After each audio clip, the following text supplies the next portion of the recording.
Hey everyone, these are my chapter 5 pronunciations. First, we're going to start off with nystagmus. Nystagmus is involuntary back and forth eye movements. After that, we have kleptomania. Kleptomania is the desire to steal. Next, we have neurectomy. Neurectomy is the surgical removal of all or part of a nerve.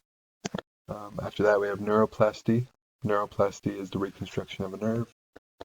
Then we have craniomalacia. Craniomalacia is the abnormal softness of the bones of the skull. Then we have psychosomatic. Psychosomatic is pertaining to the relationship between the body and the mind. After that, we have cerebellitis. Cerebellitis is the inflammation of the cerebellum. Then we have dysphoria. Dysphoria is a negative emotional state. Next, we have narcolepsy. Narcolepsy is a disease categorized by sudden uncontrolled sleepiness. And finally, we have neurogenic. Neurogenic is originating from or created by nerves.